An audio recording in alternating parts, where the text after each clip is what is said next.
te l'ai dit, tant qu'ils ne travailleront pas, ils ne gagneront pas. Moi, je peux pas embarquer sa patinoire, Kirk Muller ne peut pas embarquer sa patinoire. Ça, c'est la graine d'un gardien de but. Ben, joue mieux, Chris, ta gueule. Bon, OK. Moi, je suis prêt à donner. Parce que Suzuki, tu vas en avoir des Suzuki dans l'équipe du Canadien. Ferme ta gueule! Non, mais moi, je vais pas parler. Tout ça, ferme ta gueule! Ferme ta gueule! T'es qui, toi? Qu'est-ce que tu fais dans la vie?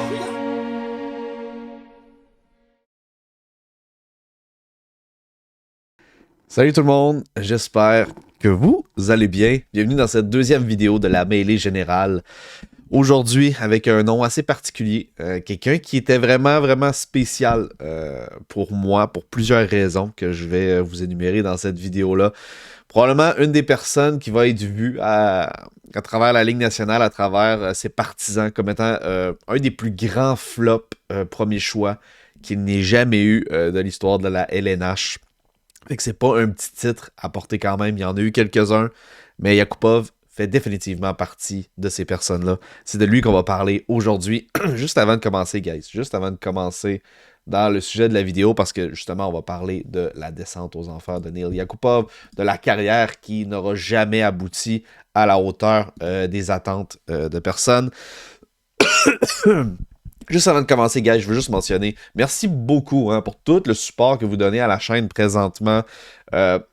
J'ai eu des vidéos à 1000 vues, c'est la première fois que j'avais ça sur ma chaîne, entre autres, la mêlée générale, le premier épisode qu'on a fait sur Jonathan Drouin, ainsi qu'un autre à 1000 vues, celui-là de Sean Monahan, qui se dirigerait peut-être avec les Colorado Avalanche. Donc, merci beaucoup pour tout le support. On était à 100 abonnés lorsque j'ai fait cette vidéo-là, je crois, ou cette vidéo-là. Fait que c'était genre juste il y a 4 jours. Et puis là, on est quasiment doublé. On est presque rendu à 180 dans le temps de le dire. Fait que c'est sûr et certain que la chaîne connaît... présentement, elle connaît un succès que je ne m'attendais pas. Fait que je suis vraiment content que vous appréciez ce genre de contenu-là. Et puis, c'est ça. Quand tu le fais pour les bonnes raisons, tu le fais tranquillement, organiquement, ben, il y a des belles choses qui peuvent arriver. Fait que merci beaucoup, vraiment, pour toute l'attention que vous portez à la chaîne. Ça fait extrêmement plaisir. Donc, cela dit, je voulais absolument qu'on parle de cet individu aujourd'hui, Neil Yakupov. Neil Yakupov, c'est quelqu'un qui a été repêché il y a 10 ans. 10-11 ans. C'était le repêchage de 2012, OK? Puis, ce repêchage-là, il a été spécial pour moi. Il y avait une signification spéciale quand même à ce repêchage-là. C'est parce que c'était le repêchage que j'allais pouvoir suivre pour la première fois une cuvée de joueurs professionnels qui avaient mon âge. Fait que c'était vraiment spécial ce repêchage-là, même si pour certains il va être reconnu comme étant l'un des repêchages les plus faibles de jamais avoir eu dans son ensemble. Moi, c'était vraiment spécial parce que c'était le commencement de ma vie adulte. Fait que je rentrais dans ma vie adulte en même temps que ce joueur de hockey-là. Et puis... je sais pas si vous le saviez, mais c'est le repêchage également où est-ce que le Canadien a repêché 3e overall et on est allé chercher Alex Galchenyuk. Parce que si je vous montre juste rapidement là, à l'écran, c'est de ça qu'il ressemblait, le repêchage de 2012. Le top 3, Neil Yakupov, qui a été repêché par les Oilers d'Edmonton au tout premier rang via l'équipe du Sarnia Sting. Fun fact, Alex Galchenyuk a également joué avec Neil Yakupov, avec le Sarnia Sting. Donc, Alex Galchenyuk, si je ne me trompe pas, jouait au centre pour Sarnia, tandis que Neil Yakupov jouait sur sa droite. Je crois qu'il jouait sur sa droite. Donc, ouais, c'est ça. Fait que c'était vraiment... eux autres étaient tout feu, tout flamme avec le Sting de Sarnia. Ils ont accumulé énormément de points. On va en parler un petit peu plus tard. Fait que ouais, le repêchage de 2012, moi, ça a été le repêchage où est-ce que je rentrais au collège et puis que je suivais énormément la carrière de ces individus-là. J'étais un bon fan de Neil Yakupov, mais genre, jamais autant qu'Alex Galchenyuk. Jamais autant qu'Alex Galchenyuk. Chucky, quand il rentrait avec le Canadien de Montréal, j'aurais été prêt à donner la lune pour ce joueur-là, Chucky. Je vous le jure. Chucky, j'aurais tout donné pour Alex Galchenyuk. Je pense que je vais m'en garder un petit peu parce que c'est probablement quelqu'un que je vais couvrir également dans cette série-là. Mais tu sais, juste pour faire un topo rapide là, de Alex Galchenyuk, là, il y a eu une grosse blessure à un moment donné qui l'a sorti tout out d'une saison, mais sais, peu importe le nombre de points que Chucky pouvait faire, même si je trouvais que ça allait vraiment bien avec Montréal, peu importe le nombre de points qu'il pouvait faire avec Montréal, je vous jure, je pouvais lui pardonner absolument n'importe quoi. C'est le seul joueur que peu importe ce qu'il faisait, même s'il y aurait eu une fiche de -5 dans un match qui marquait pas puis qui comptait dans son propre but, j'étais prêt à vous dire que je le gardais pareil, tellement que c'était mon joueur préféré. Mais bon, c'est pas de lui qu'on va parler aujourd'hui. Aujourd'hui, on va vous parler vraiment plus de Neil Yakupov. Neil Yakupov, alright. Fait que Neil Yakupov, avant même de commencer sa carrière dans la LNH, là, au moment du draft, si vous vous en rappelez, il y a eu une ligne qui a vraiment circulé dans les journaux. C'était que s'il allait pas être choisi premier, il allait être extrêmement déçu, puis que c'était premier ou rien. Puis ça l'avait fait couler beaucoup d'encre. Les journalistes avaient dit, bon, un autre avec des problèmes d'attitude, ça finit toujours mal, les gens qui commencent à faire ça. Il y a eu également des propos assez controversés lors du championnat mondial où est-ce qu'il avait gagné contre le Canada. Ça avait été probablement l'une de ses pires entrevues qu'il avait jamais eues. Les gens l'avaient qualifié d'immature, l'avaient qualifié de cocky. Fait que ça veut dire que c'est quelqu'un qui est arrogant, en fait, dans ses commentaires. Fait que, vraiment, il y avait beaucoup de red flags à l'endroit de ce joueur-là concernant son attitude. Mais les Oilers d'Edmonton, même s'il n'y avait pas nécessairement besoin encore d'offensive à ce moment-là, parce que oui, croyez-le ou non, en 2012, les Oilers d'Edmonton avaient quand même de l'offensive pareil. Okay? Il n'y avait pas la meilleure offensive de la LNH. Mais à ce moment-là, si je ne me trompe pas, il y avait déjà Taylor Hall et Jordan Eberle, et puis quelques-uns d'autres. Puis ces deux gars-là que je viens de vous mentionner là, ils étaient vraiment dans leur pic encore. Là, ils étaient dans leur prime. Donc, côté offensif, on n'avait pas nécessairement vraiment full besoin d'un Neil Yakupov. On avait beaucoup plus besoin d'une défensive ou encore d'un gardien de but. On y était quand même avec Neil parce que ce qu'on disait, c'est qu'on voulait le meilleur joueur disponible à ce moment-là. Et c'est souvent ça que les équipes vont faire quand ils vont repêcher premier. Il faut le dire. Fait qu'à ce moment-là, on parle d'un joueur qui, dans ses 2 années de OHL, a accumulé la première année 101 points en 65 matchs, 49 buts.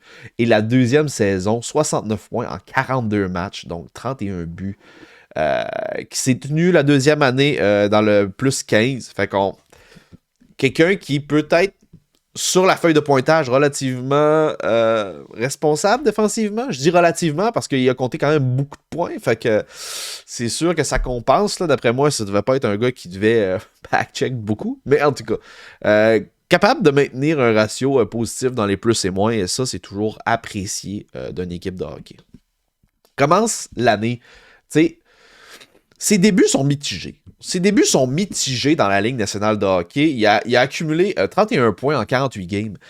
C'est pas mauvais. C'est même très bon. Tu sais, c'est très bon dans l'optique où est-ce que tu considères que le reste de sa carrière a été plutôt difficile. Mais lors de sa première saison, lorsqu'il est rentré dans la Ligue nationale, il a comblé les attentes. Les gens ont tendance à oublier ça de Neil Yakupov, mais Neil Yakupov a comblé les attentes quand il est rentré dans la Ligue nationale de hockey. Ça, les gens ne s'en rappellent pas. Il a été chercher un bon 17 buts, 14 passes pour 31 points en 48 matchs, fiche de -4. C'est une excellente fiche pour une rookie qui rentre en première année.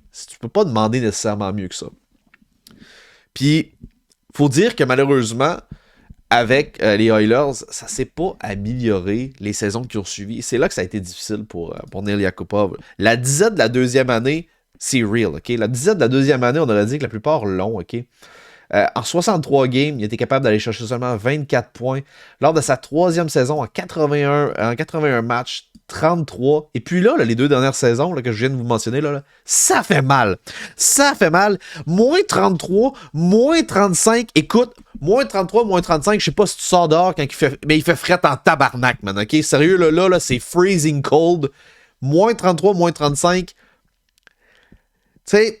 Ça arrive à un Alexander Ovechkin qui va te marquer 50 buts par saison. Je vais m'en rappeler de cette saison-là qui avait fait un -30 cuck, là. Ça pardonne un peu plus, mais quand t'es Neil Yakupov, que c'est ta 3e année, que t'es dans les moins quelque chose et puis que t'as même pas 30 points dans une année, ça va faire mal. Ça va faire mal. Tu vas te faire écœurer, tu vas te faire persécuter. Ça, c'est sûr et certain. Tellement que l'autre année d'après, Neil Yakupov, en 60 games, il a été chercher 23 points. Il était chez 23 points, même pas 10 buts dans cette saison-là. Et c'est là que ça a commencé à faire mal, avec un autre -16 également. On peut pas dire que les Oilers n'ont pas essayé. Et puis c'est ça qui est important. On peut pas dire que Neil Yakupov n'a pas eu sa chance avec les Oilers. On peut pas dire ça. Est-ce qu'il a joué un rôle beaucoup trop important pour ce qu'il aurait pu faire ou est-ce qu'il a été mal entouré? Peut-être. Là, on peut se poser la question. J'ai pas suivi la carrière à Edmonton de Neil Yakupov pour savoir à ce moment-là, est-ce qu'il y avait des problèmes de coaching staff? Est-ce qu'il y avait des problèmes avec ses coéquipiers? Mais quelque chose est sûr et certain dans son cas, guys, c'est que les Oilers, là, ils ont donné une chance de jouer à ce gars-là. Ils ont vraiment donné une chance. 48 games, 63 games, 81 points, 81 games, 60 games, excuse-moi. Ce gars-là a joué 4 saisons. Il a joué 4 saisons avec les Oilers. C'est sûr qu'étant un choix de première ronde, tu t'attends à beaucoup plus.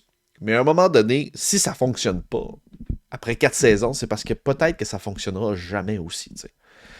Fait qu'ils ont finalement décidé de faire le move. Ils ont échangé Neil Yakupov. Ils ont échangé Neil Yakupov aux Blues. Okay? Neil Yakupov était signé pour 2,5 millions à ce moment-là. Et puis, ils l'ont échangé contre Zach Pochiro, que je ne connais pas. Zachary Pochiro. Un troisième choix. Un choix de troisième ronde, dans le fond, en 2017, qui s'est avéré être Cameron Crotty, qui était conditionnel. Et puis finalement, ils l'ont eu en passant, hein, ce choix conditionnel-là. La condition, c'était... je ne pourrais pas vous le dire, là, mais en tout cas, peu importe. Yakupov, il a scoré, dans le fond, 15 buts. Il a scoré 15 buts depuis cette date-là. Et puis, les Oilers Edmonton ont eu le troisième choix qui était conditionnel. Fait qu'on parle vraiment d'un joueur que je connais pas, là. Pas de Chiro, peut-être que c'est moi qui est bad puis qui devrait le connaître. Et un choix de troisième ronde. Fait que je dis pas qu'on l'a échangé pour absolument rien, mais c'est quand même pas loin, guys. On l'a pas échangé pour grand-chose, honnêtement. Et puis, rendu là, c'était à Neil de rebondir. Parce que là, on le sait, je viens de vous le dire, il y a eu un bon début dans la Ligue nationale de hockey, une bonne première saison. La dizaine de la deuxième saison s'est poursuivie sur 2 autres saisons après. Et puis là, il y a eu l'échange. Et puis là, après l'échange, on s'est rendu compte que il s'est pas passé plus grand-chose. Et il s'est pas passé plus grand-chose, guys, parce que voyez-vous ici, là, à Saint-Louis, en 40 games, il a fait 3 buts. En 40 games, Neil Yakupov fournit 3 buts, 9 points, moins 3. C'était la dernière année. C'était la dernière année de son contrat et ça n'a pas été assez pour pallier aux attentes des Blues. Les Blues qui décident de ne pas prolonger Neil Yakupov à ce moment-là. Et puis Neil, finalement, s'en va se réfugier avec le Colorado. Neil Yakupov s'en va au Colorado. L'Avalanche qui lui a donné un contrat, je crois que c'était un contrat, parce que les détails financiers ont jamais été donnés, là, mais je pense que c'était un contrat d'1 an seulement à 875 000 $. Et puis, c'est ça. Joe Sakic, à ce moment-là, était prêt à donner une dernière et ultime chance à Yakupov parce qu'il disait que le jeune était talentueux, qui apportait de la profondeur, qui allait apporter de la profondeur à la formation. Mais moi, c'est surtout ça que j'aime, c'est que à toutes les fois qu'on parle de Neil Yakupov, on parle toujours de cette fameuse saison-là où il a marqué 101 points, 49 buts en 65 matchs. C'est l'étiquette qu'on va coller à Neil Yakupov pendant toute sa carrière. Un gars qui a complètement démoli les juniors et puis qui est arrivé dans la Ligue nationale puis qui n'a pas livré la marchandise avec sa grand gueule coquille et immature. C'est ça que les gens vont avoir retenu de Neil Yakupov. Et puis, là, vous me voyez venir à la pas à la hauteur, mais comme tout le reste de sa carrière, Neil Yakupov, pas capable de sortir de sa disette de deuxième année, se fait échanger, pas capable de rebondir pendant qu'il échange, se fait signer, se fait donner une ultime chance à travers une autre équipe, une autre organisation. À ce moment-là, on s'entend, l'Avalanche du Colorado, c'était pas de best non plus. Et puis là, vous voyez, à l'écran, je vous mets 2017, on arrive à 2017-2018, c'est sa 1, 2, 3, 4, 5, 6, c'est sa 6e saison dans la Ligue nationale de hockey. En 58 matchs, obtient 9 buts, 16 points, plus 2, mais 16 points en 58 parties. Ça a été ça, Neil Le temps qui a été dans la Ligue nationale de hockey. parce qu'après ça, il n'y a pas eu de prolongation nulle part, et puis il s'est dirigé vers la KHL pour essayer de relancer un peu sa carrière de hockey. Carrière de hockey qui aura été pas nécessairement tout rose non plus en KHL. Là, on regarde là, en 47 matchs, 33 points, c'est bien. 23 buts, ça a sûrement dû faire du bien, mais regarde, c'est un peu le même principe. Là. Il arrive en KHL, connaît une grosse première saison. Après ça, la deuxième, ouf, ça commence à être un peu plus morose. 46 matchs, 10 buts, 20 points. Peut-être pas à la hauteur des attentes à ce moment-là avec le Saint-Pétersbourg. Et puis, même affaire avec Amur. Khabarovsk Amur. Désolé pour la prononciation. 6 points en 15 matchs, 10 points en 22, 26 en 43, 6 en 13. Bref, vous voyez un peu le topo. Neil Yakupov réussira jamais à s'imposer comme le joueur que les gens ont perçu de lui. Les attentes. N'a jamais réussi à combler les attentes qu'on lui avait données. Et puis, je pense que le goût amer dans toute cette histoire-là avec Neil Yakupov, c'est que oui, c'est correct. C'est correct que tu sois vendu comme un grand joueur de hockey, comme un gros joueur de hockey, quelqu'un qui va accomplir tous les exploits. C'est une chose de se faire encenser de cette façon-là. C'en est une autre de faire de l'attitude. C'en est une autre de faire de l'attitude avec ça et de pas capable de livrer la marchandise. Et puis c'est là où ce que Neil Yakupov, en jouant avec le feu, s'est brûlé. C'est vraiment là que ça s'est passé. Tellement que Neil Yakupov, encore une fois, a été largué par une équipe et c'était même pas dans la Ligue nationale de hockey. La longue descente aux enfers de l'attaquant Neil Yakupov se poursuit en Ligue continentale de hockey, la KHL, puisque le joueur de 27 ans a été échangé mardi à l'Avangard Omsk, pour l'amour, c'est plus l'amour, là, de Khabarovsk en retour d'une somme d'argent. Big a été échangé contre une somme d'argent. Même pas des joueurs, une somme d'argent. Il était rendu là. Et puis, je suis tombé également sur cet article-là, où est-ce qu'on parlait que Bob Hartley pense que Neil Yakupov mérite sa place dans la Ligue nationale de hockey. C'était en 2020 également. Et puis, lui, il nous donnait une petite explication, selon lui. Ouais, c'est parce qu'il l'a eu. Ce qu'il faut savoir, c'est que Bob Hartley l'a eu également comme attaquant dans son équipe. Puis il disait que c'était tellement une bonne personne qui travaillait fort, que c'était un vol, qu'il était très content de l'avoir dans son équipe, qui disait que même il devrait jouer dans la Ligue nationale de hockey. Il aurait sa place dans la Ligue nationale de hockey. Et puis il avait dit quelque chose qui était intéressant, je vais vous le partager. Là. Les insuccès de Yakupov à Edmonton en fonction de la situation dans laquelle il a été placé, tout s'explique par ça. Les insuccès de Yakupov à Edmonton en fonction de la situation dans laquelle il a été placé. Tout jeune, les attentes envers lui étaient très élevées et il n'y avait pas de joueur vedette qui était dans les vétérans chez les Oilers. Tout ceci aurait fait en sorte que Yakupov n'a jamais pu vraiment compter sur des vétérans pour le guider dans son développement. Tellement important d'avoir des bons vétérans pour te développer. Et c'est vrai qu'à ce moment-là, les Oilers d'Edmonton, il y avait des bons joueurs, mais c'était des jeunes joueurs. Il n'y avait pas de vrais vétérans à ce moment-là pour pouvoir peut-être prendre sous son aile un gars comme Neil Yakupov. Fait que peut-être que ces propos-là font du sens. Dites-le moi dans l'espace commentaire si vous croyez que Neil Yakupov aurait sa place encore dans la Ligue nationale de hockey. Personnellement, j'ai des doutes. Okay? Même si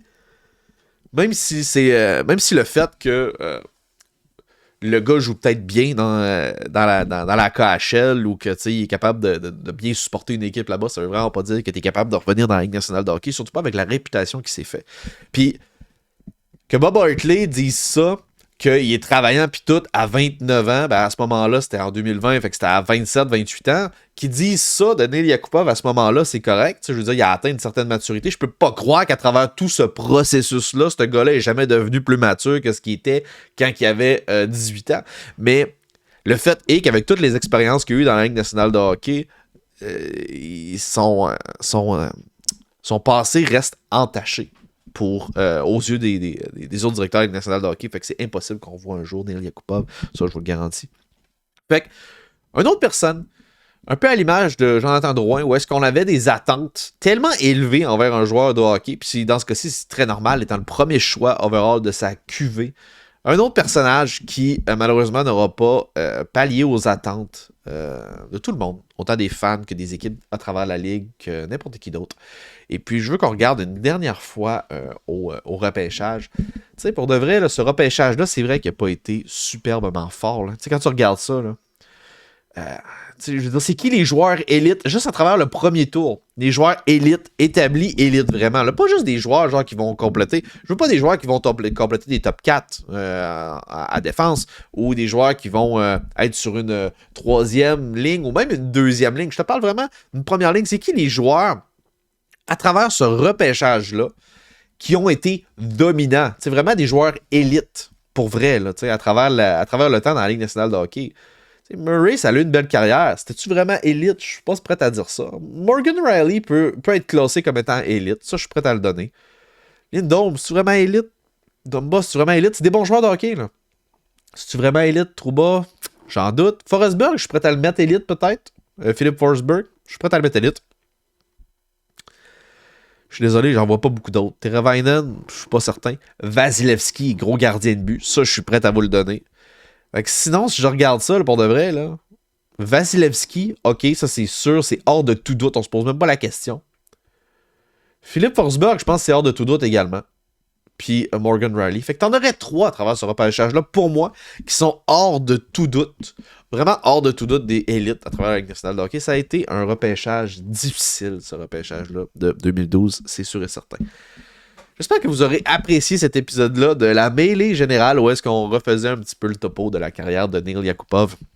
Si c'est le genre de contenu que t'aimes, sache que c'est la deuxième vidéo que je fais sur la mêlée générale. Le premier, ça a été sur Jonathan Drouin. Je vais te la faire apparaître en haut de l'écran maintenant, cette vidéo-là. Je pense qu'elle est vraiment intéressante. Je crois que tu vas vraiment l'aimer. On parle entre autres de la triste histoire de Jonathan Drouin, qui est une tragédie, en fait, parce qu'il n'a jamais été capable de pouvoir se développer à la hauteur de son potentiel, surtout en raison des blessures. Bref, je te fais apparaître la vidéo de l'écran maintenant. Merci beaucoup d'avoir écouté la vidéo jusqu'à la fin, ça fait extrêmement plaisir. Abonne-toi à la chaîne si t'es nouveau. C'est le bouton rouge en bas de l'écran, c'est gratuit, ça fait extrêmement plaisir. Ça m'aide à percer l'algorithme YouTube. Comme vous l'avez fait dernièrement avec ma chaîne, c'est très, très, très apprécié, guys. Sur ce, on se revoit très bientôt pour une nouvelle vidéo. Peace out, guys.